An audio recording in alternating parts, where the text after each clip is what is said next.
지난번에 여러분과 약속했던 것과 마찬가지로 성경에서 가르치는 환생에 대하여 우리 같이 성경을 살펴보면서 확인하는 시간을 갖기로 하겠습니다. 지난번에도 말씀을 드렸지만 환생에 대한 얘기를 하면은 기독교인들은 아주 질색을 합니다. 왜 그러냐면은 지난 근 2000년 동안 2세기 이후에 나타난 기독교에서는 환생이라는 걸 전혀 용납을 안 했습니다. 즉 가르치지도 않고 환생을 믿는 자들을 그냥 봐넘기지도 않았어요. 중세 이전에는 환생을 믿는 사람들이 있으면 그들을 이단이라고 정죄를 하고 심지어는 화형에까지 처하는 그런 그 일이 있었던 겁니다. 그랬기 때문에 기독교를 신봉하는 사람들이 오늘날까지 환생이라면 절대로 믿지 않습니다. 그런데 사실은 우리가 기독교 회사를 살펴보더라도 약 2세기 전까지만 하더라도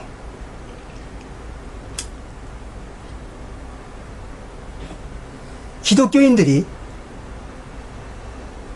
환생이라는 걸 믿었습니다. 그리고 가르치고. 그런데 이제 로마 황제가 기독교를 주장하고 나서는 그때부터는 황제의 권위를 세우기 위해서 이 환생이라는 걸 믿지 못하게 또 가르치지 못하게 했던 것입니다. 그러나 성경에는 이 환생에 대해서 많은 부분에서 가르치고 있어요. 그래서 오늘은 이 성경에서 가르치는 이 환생에 대한 이야기들을 중요한 대목만 골라서 확인해 보는 시간을 갖겠습니다. 환생이라면 여러분들 대충 다 아시지만 사람의 육신은 죽으면 썩어서 각 원소로 분해가 됩니다. 아시잖아요. 그런데 인간의 영혼은 육신이 죽어도 그 생명력이 없어지질 않고 그대로 존속한다는 겁니다. 그러면서 또 다음 세대에 사람의 육신으로 또 태어나고 또 7, 80년 내지 8, 90년 살다가 육신이 죽으면 또 육신과 분리됐다가 또 새로운 육신을 입고 태어나고 이렇게 그 생명을 꾸준히 유지한다는 그런 그 주장이 바로 환생입니다. 아마 환생을 인정하지 않는 종교는 기독교가 유일한 종교라고 볼 수 있습니다. 자, 그러면 기독교에서 또 성경에서, 기독교 성경에서 가르치는 환생에 대한 이야기들을 하나하나 살펴보겠습니다. 먼저 신명기 31장 27절부터 29절을 한번 보겠습니다. 성경을 한번 찾아보죠. 신명기 31장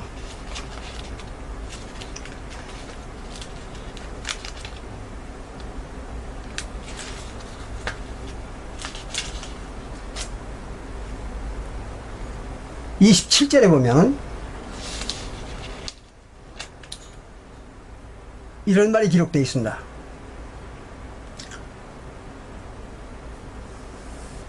내가 너희의 패역함과, 여기서 내가 하는 것은 모세가 말하는 겁니다. 모세 자기가, 모세가 말하기를, 그 말이에요. 모세가 이스라엘 백성들에게 말하는데, 너희의 패역함과 목이 곧은 것을 아나니 오늘 내가 생존하여, 아직 살아있어서 너희와 함께 하여도 너희가 여호와를 거역하거든 하물며 내가 죽은 후의 일이야 어떻겠는가. 너희 지파의 모든 장로와 유사들을 내 앞에 모으라. 소집을 해라 이거죠. 모아라. 내가 이 말씀을 그들의 귀에 들리고 그들에게 천지로, 하늘과 땅으로 증거를 삼으리라 그랬어요. 맹세를 하겠다 이거죠. 이스라엘의 장로와 유사들을 모아놓고 모세가 중대한 맹세를 하겠다는 거예요. 무슨 맹세가 보겠습니다. 29절에 보면 내가 알거니와, 내가 죽은 후에, 모세가 죽은 다음에 너희가, 즉 이스라엘 민족이죠, 너희가 스스로 부패하여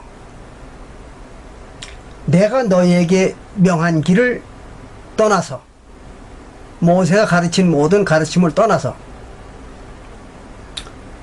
여호와의 목전에 악을 행하여, 하나님 앞에 악을 행한다, 죄를 범한다 이거죠. 그러니까 율법을 범한다는 얘기예요. 범하여 너희의 손으로 하는 일로, 그러니까 이건 무슨 말이냐면 사람의 손으로 만든 우상을 얘기하는 겁니다. 우상을 만들어서 섬김으로, 그런 얘기입니다. 일로 그를 경록해 함으로, 하나님을 아주 경록해 한다 이런 얘기예요. 그렇게 함으로 너희가 말세에, 그랬습니다. 아주 중대한 얘기입니다. 말세에 재앙을 당하리라 그랬어요. 이게 모세가 맹세한 얘기입니다. 내가 이런 사실을 아는데 넌 반드시 이렇게 된다 이거죠.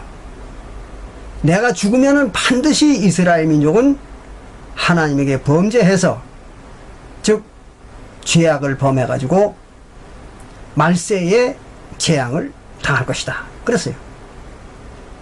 근데 그 이스라엘 민족 누굽니까? 너희가 그랬어요. 너희.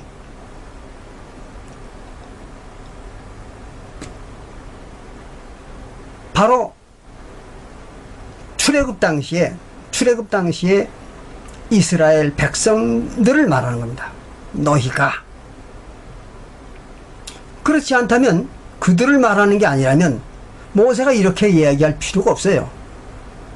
모세가 장로와 유사들을 모아놓고 장차 내가 죽은 후에 너와 너의 후손들이 죄를 범할 것이며 말세에는 재앙을 당할 것이다. 이렇게 말해야 됩니다. 그런데 여기는 너와 너희들의 후손이라는 말이 없어요. 그리고 너희가 그랬습니다.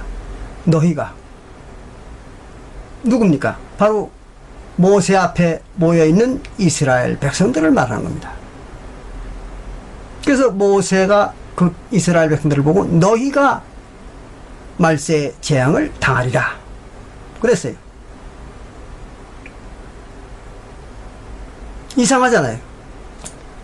지금 이미 말세가 오기 전인 1500년 전 얘기입니다.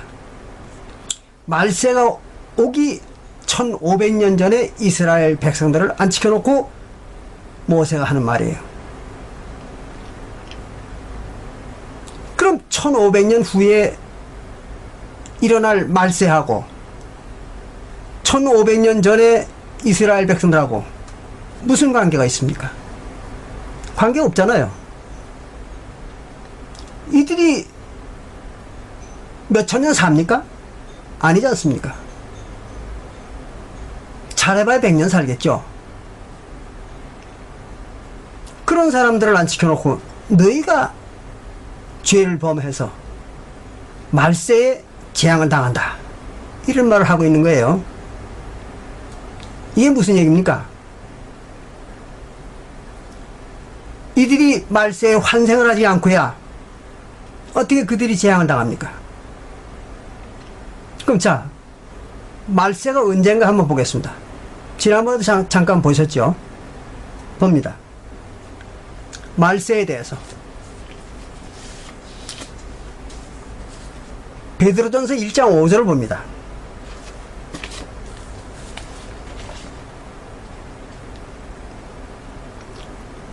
베드로전서 1장 5절에 보면 여기는 말세에 대해서 이렇게 말하고 있습니다. 너희가 그랬어요. 여기에서 너희라고 하는 것은 사도교회 성도들을 말하는 겁니다. 사도교회의 성도들, 그들이 말세에 나타내기로 그랬습니다. 말세에 나타내기로 예비하신, 하나님이 준비하신 구원을 얻기 위하여 믿음으로 말미암아 하나님의 능력으로 보호하심을 입었느니라. 그럼 말세에 뭐가 일어난다고요? 구원을 받는다, 이런 얘기입니다. 말세에 구원을 받는 겁니다. 전번에도 잠시 우리가 살펴봤죠. 말세에는 구원을 받는 겁니다. 영혼의 구원, 즉 성령을 받는 일, 이게 말세에 일어나는 일입니다. 하나님의 약속입니다. 이렇게 해서 말세에 영혼의 구원을 받는 것입니다. 그러나 영혼의 구원만 받는 시대가 아니라 말세에는 구원받지 못하는 자들이 재앙을 받는 시대이기도 합니다. 그래서 구원과 심판이 같은 시대, 같은 장소에서 일어나는 것입니다. 그래서 유대 나라에서 사도시대에 택함을 받은 자들은 구원을 받았고, 사단의 자손들이라고 하는 모든 백성들은 심판을 받았고, 그런 것입니다. 그 심판이 재앙이죠. 이렇게 해서 말세의 구원과 심판이 동시에 이루어지는 겁니다. 이 말이 그 말이에요. 그러니까 베드로가 지금 얘기한 것처럼 말세에는 구원과 심판이 이루어지는 때예요. 그럼 이거 언제입니까? 사도시대거든요. 그럼 아까 우리가 신명기 31장 27절 이하에서 봤던 그 베드로가 이스라엘 민족에게 말한 말세, 그 언제 얘기입니까? 바로 사도시대를 얘기한 거죠. 1500년 후에 대한 얘기를 한 겁니다. 베드로가, 모세가.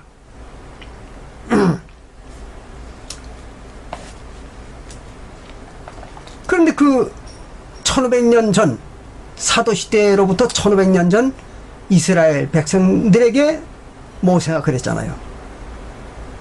너희들이 내가 죽은 후에 죄를 범해서 하나님에게 악을 범해서 말세의 재앙을 받으리라 그랬어요.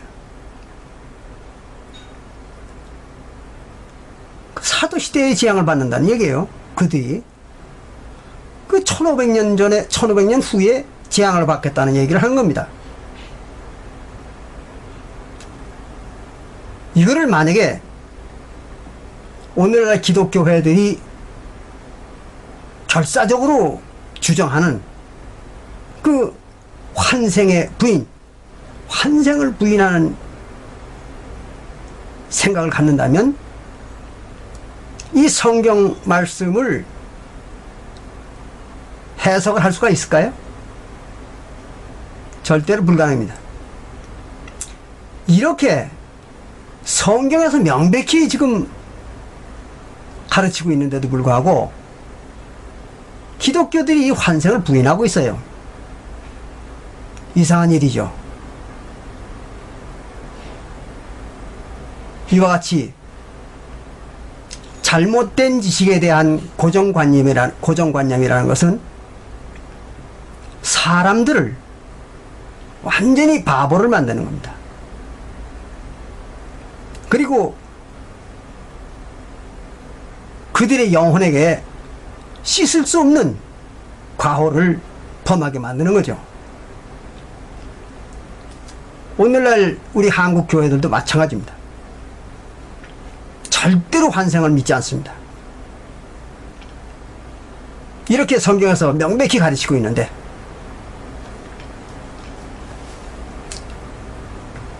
자, 말세에 대해서 여러분들 잘 아시죠? 지난번에 보신 것처럼 사도행전 2장 17절에도 베드로가 유대인들을 안 지켜놓고 지금 이 사도시대가 이 새언약의 교회가 나타난 이 시대가 말세다 이렇게 명백히 얘기를 했어요. 또 똑같은 말을 베드로전서 1장 20절에도 나와 있죠. 지난번에 확인했잖아요. 베드로전서 1장 20절에도 이 말세에 그랬습니다. 그러니까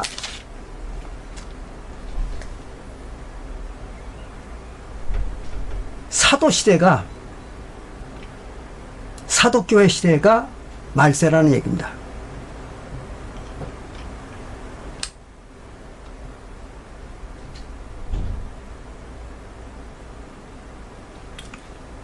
그러면 이와 같은 말세에 구약대 사람들이 환생을 해야만, 사도시대까지 환생을 해야만 구약 백성들은 구원을 받을 수 있었던 겁니다. 왜 그러냐면 잘 아시는 바와 마찬가지로 구약 교회는, 즉 이스라엘 종교에서는 영혼의 구원이 없었죠. 영혼의 구원이 없었잖아요. 그리고 사도교회에 이르러서 비로소 이제 새 언약을 통해 가지고 구원을 받는 사람들이 나타나게 된 거죠. 그래서 구원이 사도교회에 비로소 받지 못했겠죠. 그래서 성경에 이런 말이 나옵니다. 보겠습니다.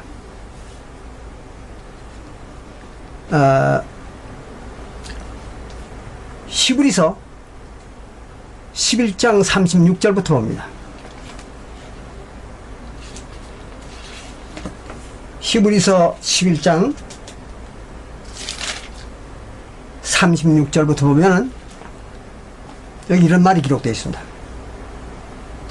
또 어떤 이들은 희롱과 채찍질 뿐 아니라 결박과 옥에 갇히는 시험도 받았으며 돌로 치는 것과 톱으로 켜는 것과 시험과 칼에 죽는 것을 당하고 양과 염소의 가죽을 입고 유리하며 궁핍과 환난과 학대를 받았으니, 이렇게 산 사람들이 바로 구약시대의 선지자들을 말하는 겁니다. 구약때 모든 선지자들도 이렇게 살았다는 거예요. 비참하게. 그리고 괄호를 하고 뭐라 그러는가 하면 38절에 이런 사람들은 세상이 감당치 못하는도다.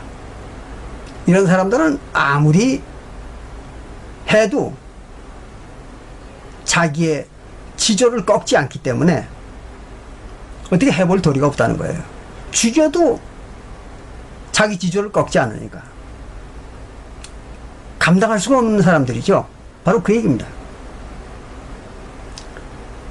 그래서 그 뒤에 저희가 그랬어요. 그 구약시대의 그 선지자들이, 그 많은 선지자들이 저희가 광야와 산중에 암혈과 토굴에 유리하였느니라. 이 사람들이, 그래서 이 사람들, 이 구약시대의 선지자들, 이 사람들이 다 믿음으로 말미암아 증거를 받았으나, 이 증거는 율법이라고 지난 시간에 배웠죠. 율법입니다. 하나님을 믿었기 때문에 그들이 율법을 받았었죠.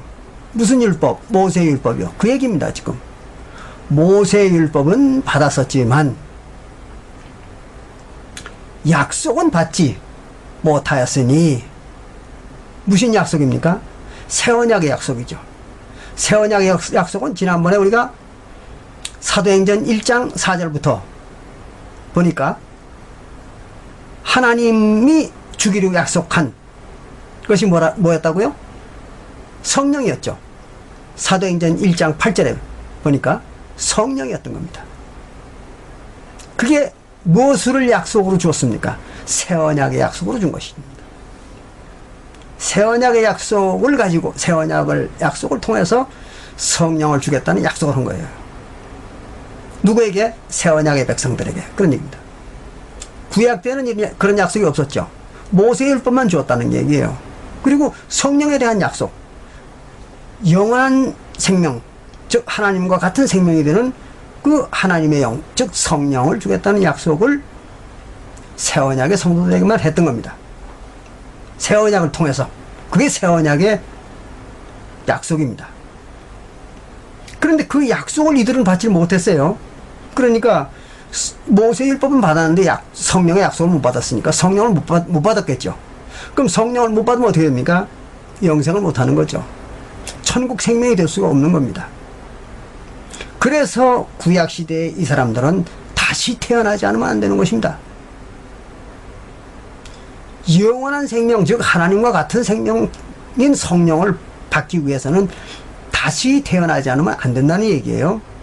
그래서 그 얘기를 지금 하는 겁니다. 그래서 약속을 받지 못하였으니 이는 하나님이 우리를 위하여, 우리가 누굽니까? 사도교회의 성도들을 위하여, 그 말이에요. 이거 사도교회에 대한 얘기를 하고 있는 거잖아요. 그래서 우리가 바로 사도교회 성도들을 말하는 겁니다.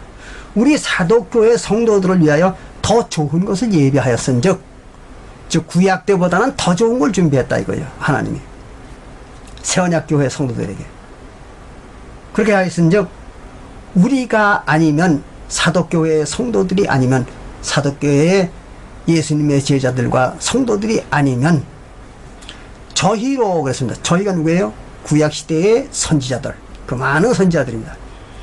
그 선지자들로 온전함을 이루지 못하게 하여 하심이니라.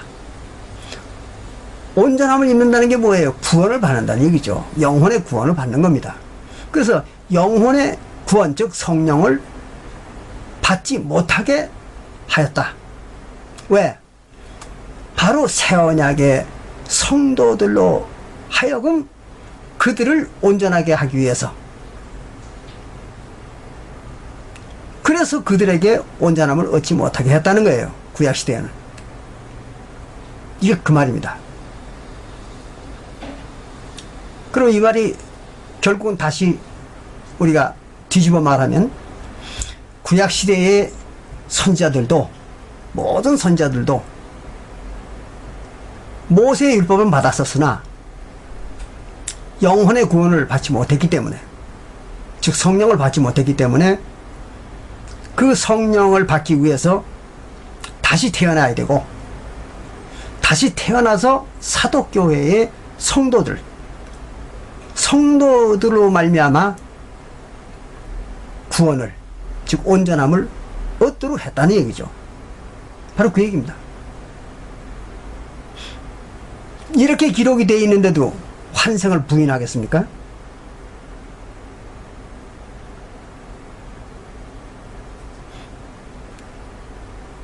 헛된 고집이죠. 그런 고집은 헛된 고집입니다.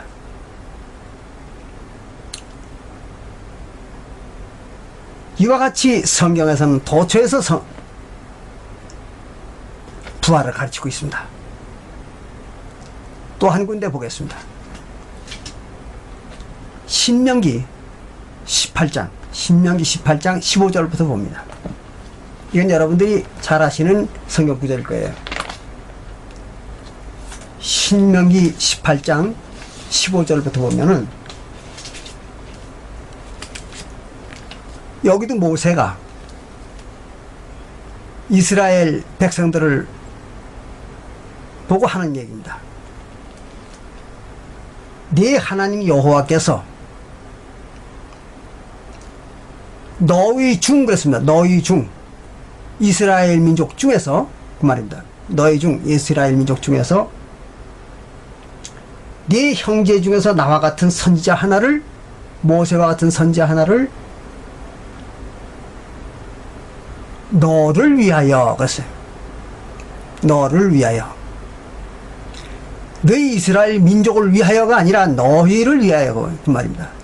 지금 여기 이 얘기를 듣고 있는 사람들을 말하는 거예요. 너를 위하여 일으키리니, 그 모세와 같은 선자를 하나 일으키겠는데 너희는 그를 들을지니라 그랬어요. 그의 말을 꼭 들어라 이거예요. 반드시 그 말을 들으라는 거예요. 누구더러 들으라는 겁니까?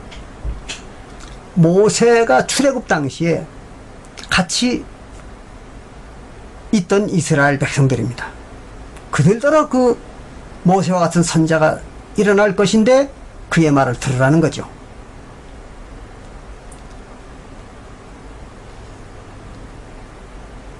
이걸 어떤 사람들은 부인합니다. 여기서 말하는 너가 출애굽 당시에 이스라엘 민족을 말한 것이 아니라 후대에, 사도시대에 나타날 이스라엘 민족을 말하는 것이다. 이렇게 또 부인하는 사람들이 있어요. 그렇지 않으면 성경이 안 풀리니까. 성경의 해석이 안 되거든요. 그러나 그 뒤에 한번 보겠습니다. 16절에 이것이 곧 네가 총회의 날에, 총회의 날은 바로 호렙산에서 이루어졌던 거죠. 그래서 총회의 날에 호렙산에서 너희 하나님 여호와께 구한 것이라. 너희들이 구한 거라 그랬어요. 그러니까 이거는 이 모세와 같은 선지자를 달라고 그렇게 요청한 것은 사도시대 유대인들이 요청한 게 아닙니다. 출애굽 당시에 이스라엘 백성들이 요청한 거예요. 지금 그 얘기를 하고 있는 거 아닙니까? 그러니까 그들이 요청을 했으니까 그들에게 줄 거 아닙니까? 모세와 같은 선자를 그들에게 줄 거 아니에요? 출애굽 당시에 이스라엘 민족이 요청한 그 선지자를 1500년 후에 사도시대의 유대인들에게 하나님이 준다면 말이 안 되는 얘기죠. 그런 엉터리 같은 하나님이 어디 있습니까? 아니 1500년 전에 달라고 한 그 선자를 1500년이나 지나서야 준다.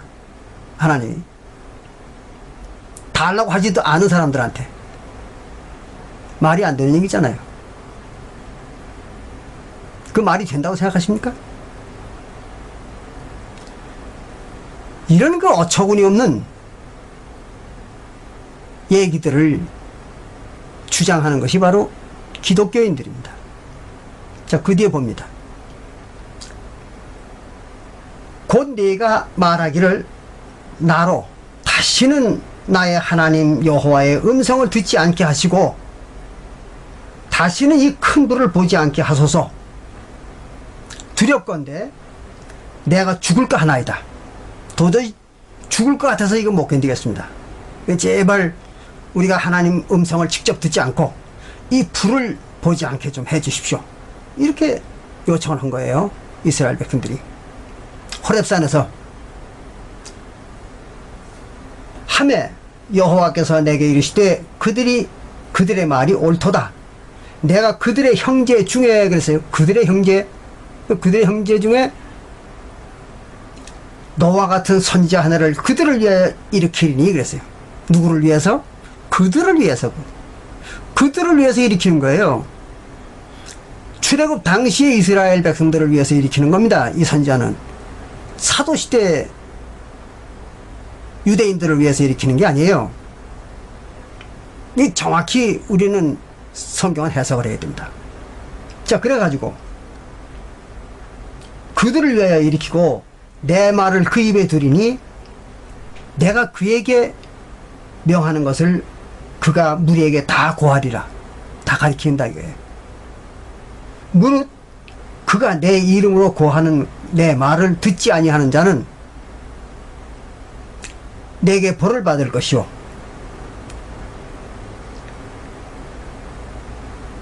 또 내가 고하라고 명하지 아니한 말을 어떤 선자가 만일 방자히 내 이름으로 고하든지 다른 신들의 이름으로 말하면 그 선자는 죽음을 당하리라.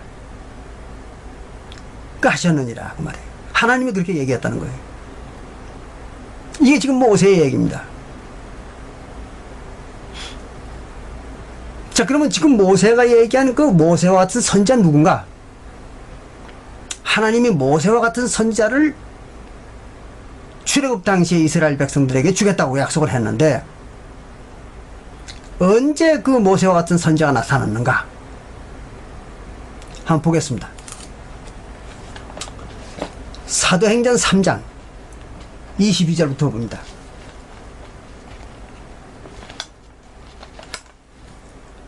사도행전 3장 22절부터 보면 거기 이제 그 얘기가 나와요. 모세가 말하되 주 하나님이 너희를 위하여, 이게 지금 베드로가 하는 말이죠. 오순절날 유대인들한테 하는 얘기예요. 모세가 말하되 주 하나님이 너희를 위하여 너희 형제 가운데서 나 같은 선지자 하나를 세울 것이니 너희가 무엇이든지 그 모든 말씀을 들을 것이라. 이거는 아까 이제 그 신명기 15장에 나와 있는 얘기죠. 18장에.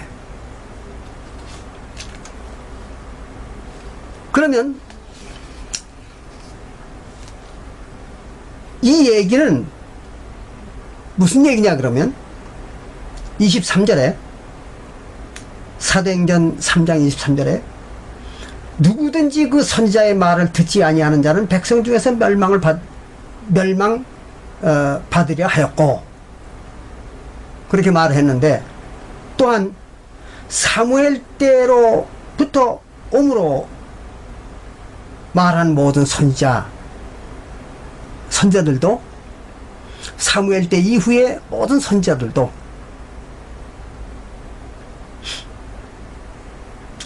이때를 가리켜 그랬어요. 이 말세, 이 말세 이때, 이 사도 시대를 가리켜 말하였으니 너희는 그 구약 시대에 그런 걸 예언하고 가르쳤던 그 선지자들의 자손이요, 또 하나님이 너희 조상으로 더불어 세우신 언약의 자손이라 그랬어요. 그래서 그 모세와 같은 선자로 온 그분이 예수라는 걸 지금 증명하는 겁니다. 베드로가.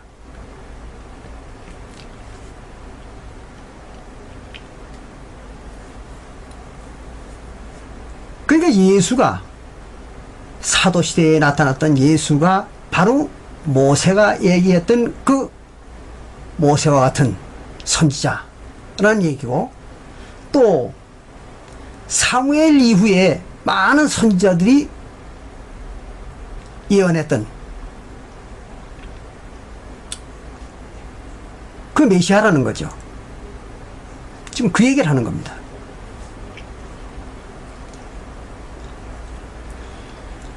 그러면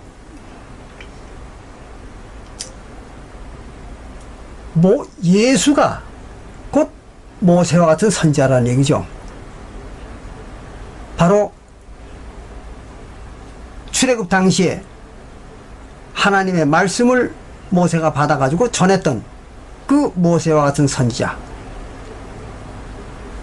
약속했던 그 모세와 같은 선지자를 사도시대에 보내준 것입니다. 예수죠, 그게.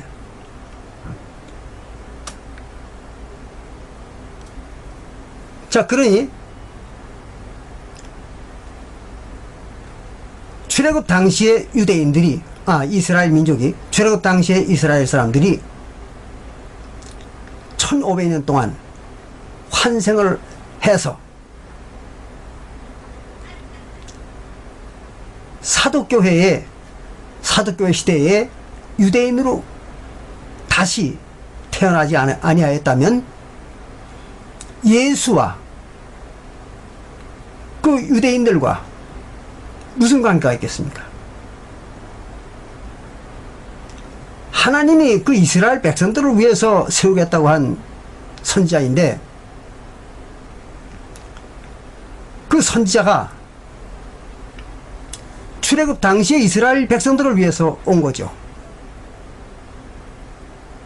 근데 그들이 만약에 없다면, 사도시대에 그 출애굽 당시에 이스라엘 백성들이 다시 환생을 해서 살아있지 않다면 예수가 무슨 소용이 있겠습니까? 하나님이 약속해서 이스라엘 백성들에게, 출애굽 당시에 이스라엘 백성들에게 약속해서 보낸 선지자인데, 그 선지자가 왔을 때 출애굽 당시에 이스라엘 백성들이 환생을 해가지고 살아있지 않다면 무슨 의미가 있겠느냐, 이런 얘기예요. 앞뒤가 안 맞는 얘기죠. 그래서 반드시 이스라엘 백성들은, 구약시대의 이스라엘 백성들은 환생을 해서 사도시대에 환생을 했어야 되는 것입니다. 그래 이 말이 앞뒤가 맞는 거예요. 확실하잖아요. 이렇게 말을 해도 이거 못 알아듣는 분이 계시다면 참 안타까운 일이지만 할 수 없는 거죠. 안타까운 일이에요.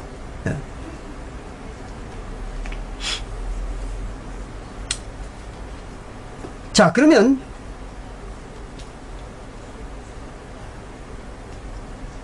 또 한 군데 우리가 신약시대에 사도들이 한 말을 한번 들어보겠습니다. 환상에 대해서. 신약시대에 예수님의 제자들, 즉 사도들이 9장 15절을 봅니다.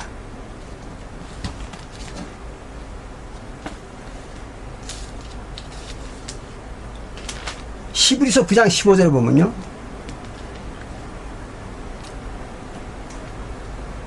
여기 이런 말이 나오죠. 이를 인하여 그랬어요.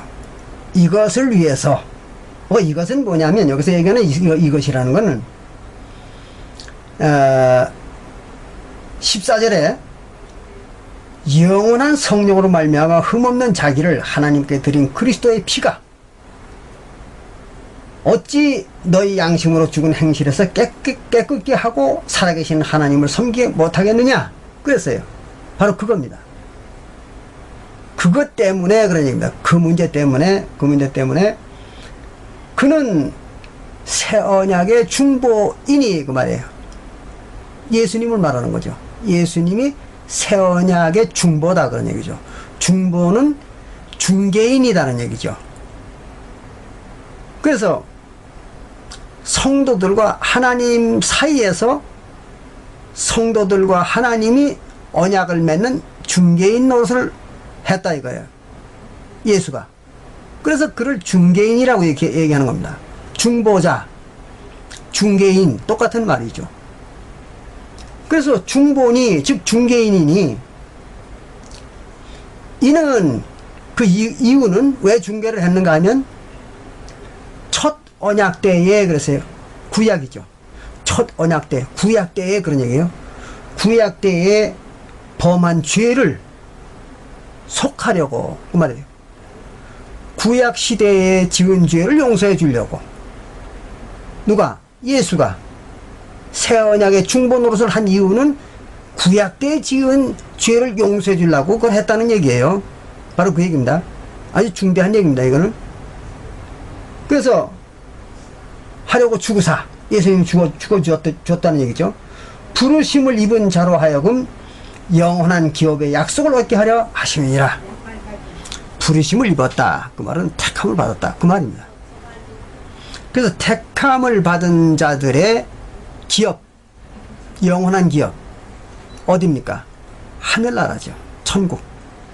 천국을 택한 자들이 받게 하기 위해서 그걸 받게 하기 위해서 예수님이 죽어줬다는 거예요. 근데 여기 가장 중요한 얘기는 이겁니다. 새 언약의 중보니 이는 첫 언약 때에 그랬어요. 즉 옛 언약 때 구약 시대에 범한 죄를 용서하려고 그렇게 했다는 거예요. 그죠? 그럼 사도시대에 구원받은 성도들이 무슨 죄를 용서받은 겁니까?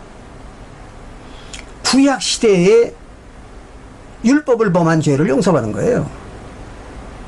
사도시대에 새언약시대에 지은 죄를 용서받은 게 아닙니다.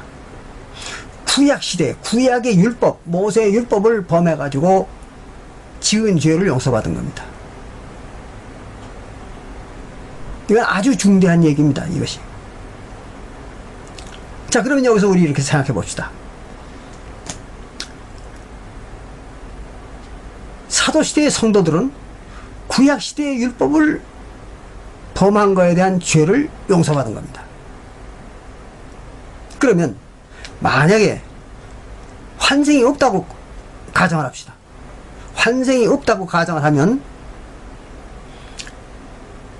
옛 언약을 범한 사람들은 모세 시대로부터 예수님 때까지 장장 1500년 동안 이스라엘 민족이 모세의 율법을 범했습니다.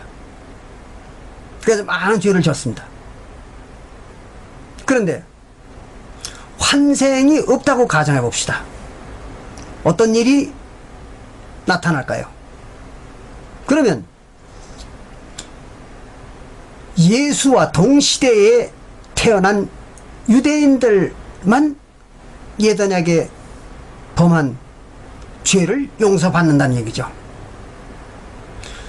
그리고 예수와 동시대 이전에 태어났던 이스라엘 민족은 옛 언약의 모세율법을 범해서 지은 죄를 용서를 못 받는다는 얘기예요. 이게 말이 됩니까? 똑같은 하나님의 백성으로 살아왔습니다. 구약시대에. 그런데 똑같이 하나님의 백성으로 살아왔고 똑같이 하나님의 백성으로 모세의 율법을 범하고 죄를 졌어요. 누가 더 많이 죄를 졌는지 그건 불문에 붙이더라도 어쨌든 우리가 에스겔서 18장 20절과 4절에 보면 모세의 율법을 범하는 영혼은 죽는다 그랬잖아요. 많이 범하고 적게 범하는 게 중요한 게 아닙니다. 단 한 가지라도 범하면, 그걸 범하는 죄를 지면 그 영혼은 죽는다는 거죠. 그럼 한 가지를 범한 영혼이나 100가지를 범한 영혼이나 같은 거죠. 죽기는 일반입니다. 그러니까 죄를 누가 더 많이 졌느냐 이건 따질 필요가 없는 거예요. 어쨌든 1500년 동안을 갖다 이스라엘 백성들이 쭉 모세의 법을 범하고 죄를 졌습니다. 그런데 예수와 동시대에 태어난 사람들만 딱 잘라서 그들의 죄를 용서해 준다. 말이 안 되지 않습니까? 그럼 예수 이전 시대 모세 때까지 그 율법을 범했던 죄인들 그리고 죽은 사람들, 그 사람들은 뭡니까? 아무런 회개할 기회도 없고 용서받을 기회도 없잖아요. 하나님이 이렇게 불공평한 하나님일까요? 그렇게 무모합니까? 하나님이? 이거는 비록 이스라엘의 신이 아니라도, 전지전능한 신이 아니라도 보통 인간의 경우를 생각하더라도 있을 수 없는 얘기입니다. 그렇게 불공평한 그런 처사가 어디 있습니까? 그러면서 하나님을 갖다가 공평의 하나님이니 또는 공의의 하나님이니 이런 말을 할 수가 있을까요? 말도 안 되는 얘기입니다. 그런 터무니없고 엉터리 같은 일이 어디 있습니까? 그러면서도 그 하나님을 믿어요? 그따위 하나님이라면 믿을 필요 없는 겁니다. 그렇잖아요. 그렇게 경우 없고 불공평하고 또 무슨 원칙도 없고 이런 하나님을 그 뭐하러 믿습니까? 그런 하나님을 믿고 천국에 간들 그렇게 변덕스럽고 원칙도 없고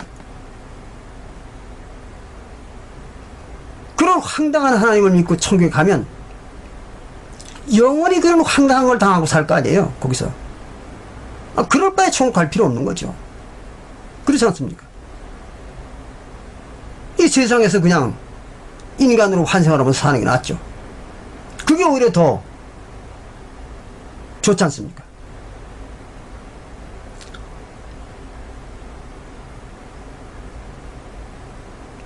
이런 거를 우리는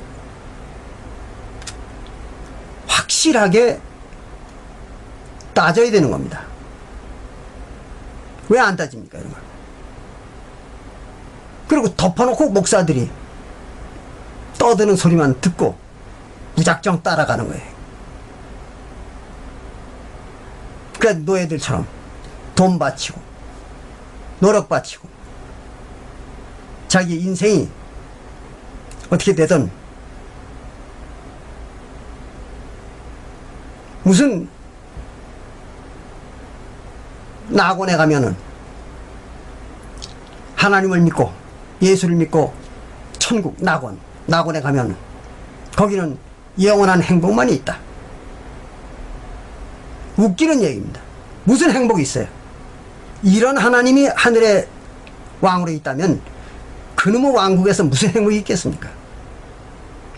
말도 안 되는 얘기죠. 정신들 차리세요. 그러나 하나님은 절대 그런 분이 아닙니다. 그렇게 불공평하고 또 원칙도 없고 그런 하나님은 절대 아닙니다. 그렇기 때문에 우리가 하나님을 신봉하는 겁니다. 그러니까 하나님이 원칙이 있고 공평하고 공의로운 그런 분이라면 사도시대에 태어났던 사람들에게만 죄사함을 줄 리는 없는 거죠. 그렇잖아요. 그러니까 사도시대 이전에 태어났던 이스라엘 민족에게도 죄사함과 회개 기회를 줘야죠. 그들에게도. 그러기 위해서는 어떻게 됩니까? 다시 환생을 시켜야죠. 그래가지고 사도시대에 다시 환생을 해가지고 구원을 받을 수 있는 기회를 줘야 되는 것입니다. 그래야 하나님이 하나님다워지는 것입니다. 또 그런 하나님을 믿는 자들이라야 하나님의 성도의 자격이 있는 겁니다.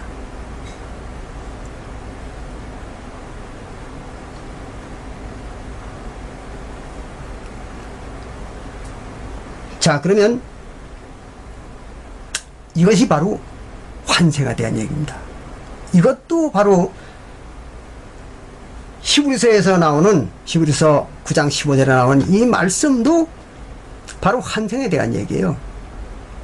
이스라엘 민족이 환생을 해서 사도교회에 태어나가지고 비로소 구약시대에 범했던 모세의 율법으로 말미암는 그 죄를 용서받는다는 얘기죠. 그 얘기를 이렇게 쓴 겁니다. 이제 이해가 되십니까? 자, 그러면 또 한 군데 보죠. 누가복음 13장 28절을 봅니다. 누가복음 13장 28절에 이런 말이 기록되어 있습니다.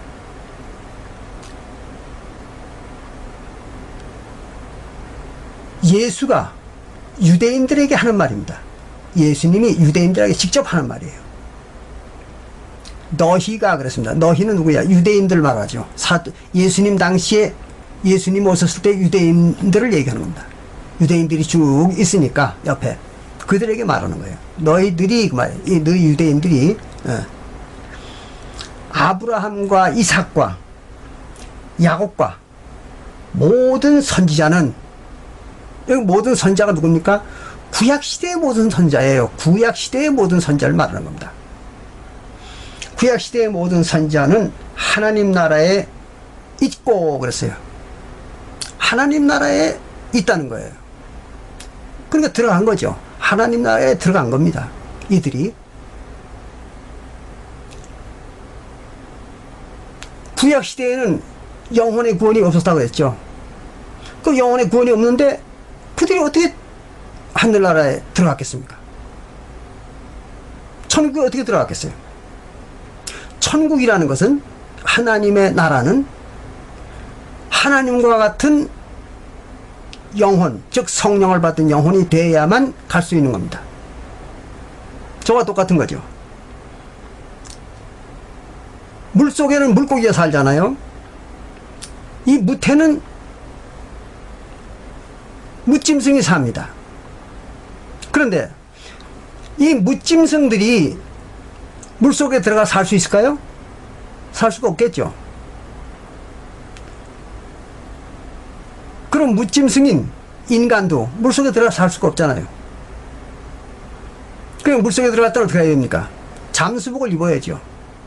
잠수복을 입고 물속에 들어가는 겁니다. 또는 잠수정을 타고 물속에 들어가는 거죠. 그래야만 물속에 들어가는 겁니다. 자기 스스로의 능력으로 물속에 들어가서 살 수가 없는 겁니다. 또 물고기들도 마찬가지죠. 물고기들도 땅 위에 올라가 살 수가 없잖아요. 그건 왜 그래요? 이질적인 환경에서는 생존이 불가능한 것입니다. 모든 생물은 자기들이 생존할 수 있는 어떤 환경에 한계가 있는 겁니다. 그런데 그 환경이 한계를 넘어가 버리면 생존이 불가능한 거예요. 그럴 때는 부득불 그런 환경에서도 생존하려면은 보조기구를 이용하는 수밖에 없는 거죠. 근데 사람은 지능이 높으니까 보조기구를 만들어가지고 착용을 하죠. 그런데 다른 짐승들은 어떻습니까? 물고기나 다른 짐승들은 지능이 낮으니까 그들에겐 문명이 없으니까 보조기구를 만들 수가 없죠. 그러니까 그들은 환경이 한계치를 넘으면 바로 죽습니다. 바로 그 얘기예요. 구약시대의 이스라엘 민족은 뭐 선지자가 됐던 백성들이 됐던 다 똑같이 성령을 받지 못했죠. 그래서 그 영혼이 그 고차원 세계인 하나님의 세계에 적응할 수가 없습니다. 그 하나님의 세계에 가면 어떻게 돼요? 사망하는 거죠. 소멸하는 겁니다. 없어지는 거죠. 그러나 새 언약의 성도들은 어떻습니까? 그들은 하나님의 성령을 받아가지고 하나님의 성령, 즉 하나님의 생명과 또 같아진 거잖아요. 한 몸이 되어가지고. 그러니까 천국이라는 그 이질적인 환경에 가서 살 수가 있는 거죠. 그래 천국에 들어가는 겁니다.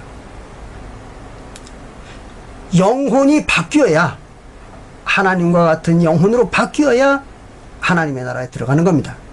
그래서 하나님의 성령을 받는 겁니다.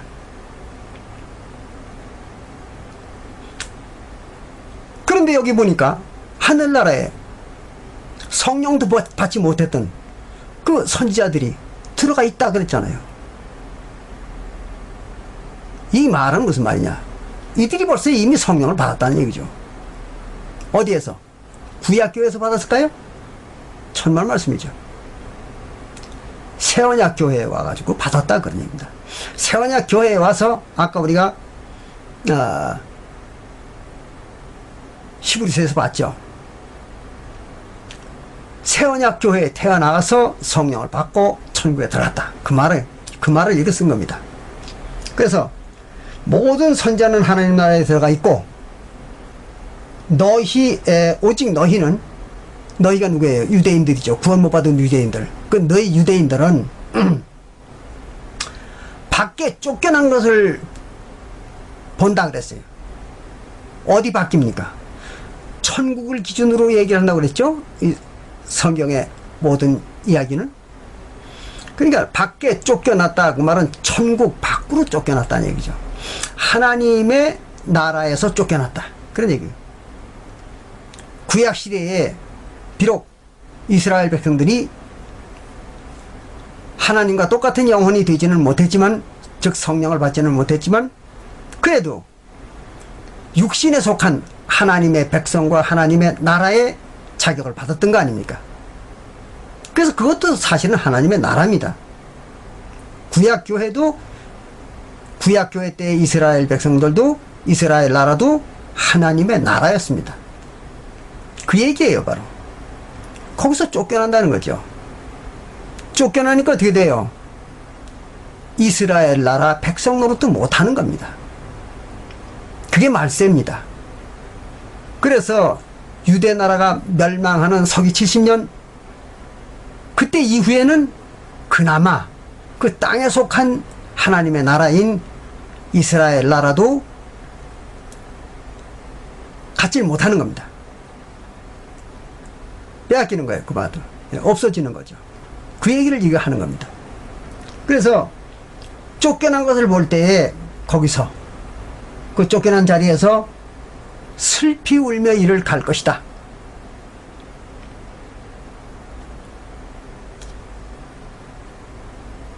자기들이 그 고통과 슬픔으로 울면서 과거의 장을 자기들의 통탄해서 이를 간다는 얘기죠. 그런 때가 온다 이 얘기예요. 언제입니까? 서기 70년 이후를 말하는 겁니다. 그럼 여기 보니까 아브라함과 이삭과 야곱과 구약시대의 선지자들이 천국에 들어가 있다고 했잖아요. 뭘 받고? 성령을 받고. 그런 얘기죠. 어디서 받았어요? 새언약교회에서, 사도교회에서 받은 거죠. 다시 환생을 해가지고. 그렇지 않고야 구약교회에서 어떻게 성령을 받았겠습니까? 말도 안 되는 얘기죠.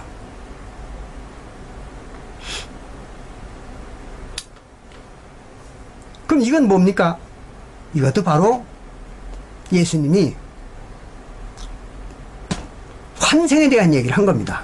이게 환생에 대한 얘기예요. 이것도. 이 내용은 환생에 대한 얘기입니다. 그렇잖아요. 이렇게 성경에는 도처에 환생에 대한 얘기가 나옵니다. 이래도 환생을 부인하는 사람들이 많아요. 어처구니 없는 얘기지 않습니까?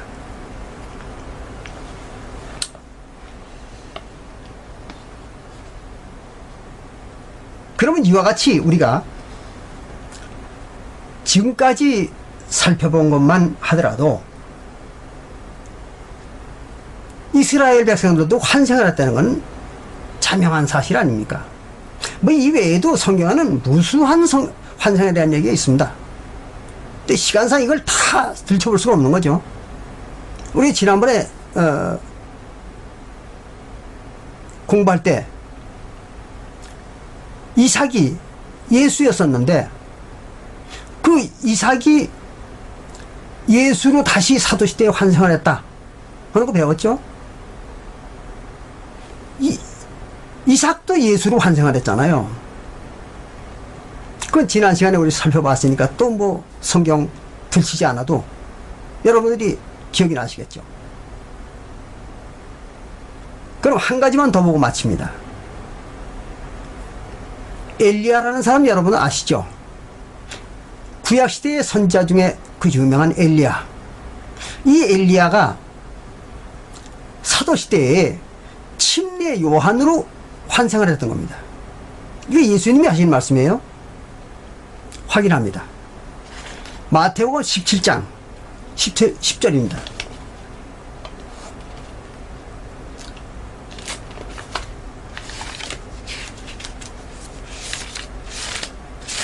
마태복음 17장 10절부터 보면 이런 말이 있죠.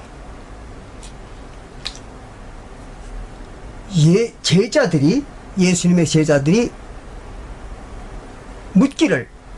예수님한테 묻기를, 그러면 어찌하여 서기관들이, 즉 유대인들의 그 종교적 지도자들, 그 서기관들, 유대교회의 종교적 지도자들입니다. 그걸 서기관이라고 이렇게 얘기했어요. 서기관들이 엘리야가 먼저 와야 하리라 하나이까? 왜 그들이 엘리야가 먼저 와야지, 무슨 엘리야도 안 왔는데 무슨 그리스도가 오느냐, 이렇게 말한다 이거죠. 그 얘기예요. 그랬더니 예수께서 대답하시기를 뭐라고 대답하는가 하면, 엘리야가 과연 먼저 와서 모든 일을 회복하리라. 엘리야가 먼저 와가지고 그리스도가 와서 할 일을 준비한다, 그런 얘기예요. 그래서 그런 일들을 회복하리라, 그런 얘기예요. 내가 너희에게 말하노니 엘리야가 이미 왔어요. 엘리야가 이미 왔는데 사람들이 알지 못하고 그럽니다. 어떤 사람들입니까? 유대인들이죠. 엘리야가 이미 왔는데도 유대인들이 모른다, 이런 얘기입니다. 못하고 임의로 대화하였도다. 그 엘리야를 갖다가 함부로 대했다. 인자도 이와 같이 그들에게 고난을 받으리라 하시니, 그제서야 제자들이 예수가 말씀하신 것이, 그 예수가 지금 벌써 엘리야가 왔다 하는 그 말씀이 세례, 즉 침례 요한인 줄을 깨달으니라 그랬어요. 제자들이 그제서야 아, 침례 요한을 얘기하는구나. 이걸 깨달았다는 얘기죠. 몹시 눈치 빠르죠. 사도들은 이렇게 눈치가 빨랐습니다. 오늘날 기독교인들은 어때요? 도무지 눈치가 없습니다. 직감이라는 게 없어요. 판단력도 없고 지식도 없고, 그리고 깨닫는 것도 없어요. 마치 밭 가는 송아지 모양, 목사가 손가락질 하는 대로만 걸어갑니다. 자기 판단과 지식은 없어요. 또 판단하려고 하지도 않습니다. 노력을 안 해요. 그리고 무작정하고 목사가 깃발 흔드는 대로만 따라갑니다. 편하긴 하겠죠. 편하긴 할 거예요. 그러나 편한 거 좋아하는 사람 말로가 어떻게 되겠습니까?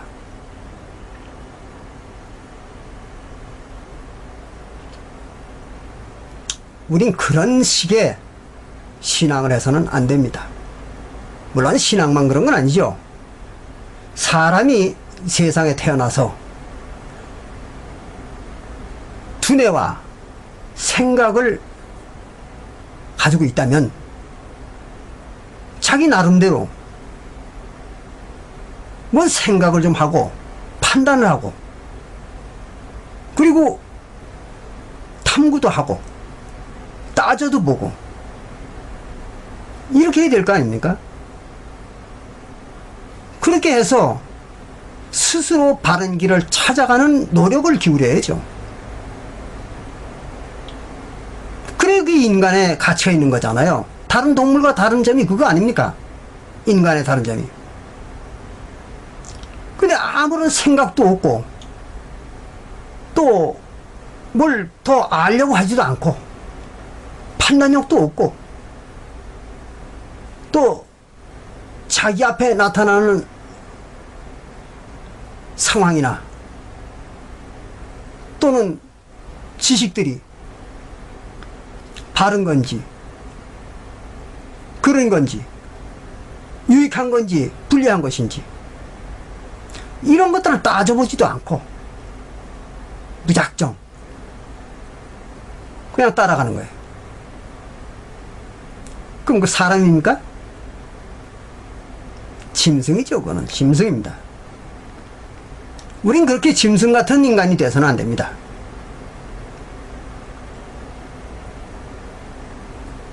그래서 항상 따져보고 살아야 됩니다. 그래서 호세아서 2장 1절에도 보면 하나님이 그랬잖아요. 이스라엘 백성들에게 너 어미와 따지고 따져라 그랬잖아요. 어미가 누굽니까? 이스라엘 나라를 말하는 거죠. 그 당시에 구약시대의 이스라엘 나라를 갖다가 너 어미라고 했죠. 사도시대의 어미는 누굽니까? 사도교회가 어미잖아요. 근데 오늘날 어떤 교회에서는 성경에서 어미 그러니까 웬 여자를 하나 안 지켜놓고 저 여자가 우리 어머니라고 이러는 교회도 있어요. 웃기는 사람들이죠. 어쨌든 하나님이 호세아에게 말했던 것처럼 따지고 따져야 되는 것입니다. 그래서 바른 걸 찾아야죠. 왜 성경에 분명히 써 있는데 그걸 보고도 판단을 못합니까?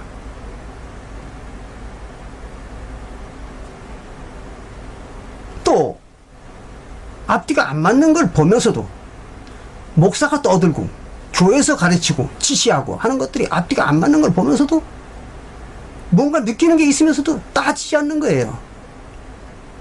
우리가 하나 예를 들면 기독교인들이 11조 헌금하잖아요. 그 11조가 신약교회의 율법입니까? 아니지 않습니까? 맨날 그 사람들은 말라기서만 또 들쳐버려요. 그리고 11조 안 하면 벌을 받는다고. 그 말라기서가 신약 성경입니까? 구약 성경이잖아요. 그 구약 율법을 말하는 거예요. 11조는 모세율법에 나와 있잖아요. 11조를 하라. 그 모세율법입니다. 그리스도 율법이 아니에요. 그리스도 율법에 무슨 11조가 어디 있습니까? 11조가. 근데도 그 뻑뻑 우기는 목사들의 목소리만 듣고 무작정하고 11조를 바치는 거예요.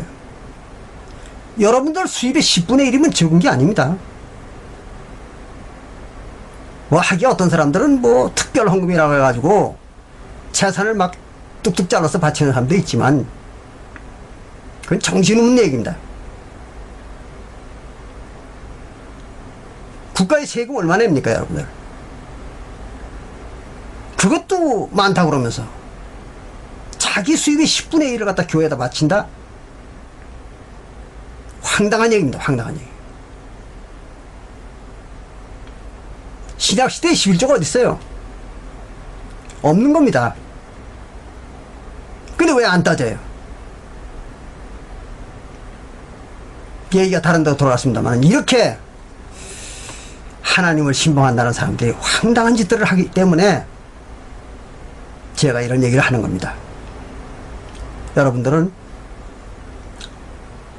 기왕에 안 하려면 모르겠지만 하나님을 신봉하는 신앙을 할 바에는 철두철미하게 따지고 또 철두철미하게 파헤치고 그리고 탐구하고 성경에 과연 그런 것이냐, 이 해석이 맞는 것이냐, 베레아 사람들처럼 그런 신앙을 해야 되는 것입니다. 오늘 시간이 다 됐으니까 여기서 마치겠습니다. 여러분들 확실한 신앙을 해가지고 여러분들의 영혼에 영광이 있으시기를 기원합니다. 감사합니다.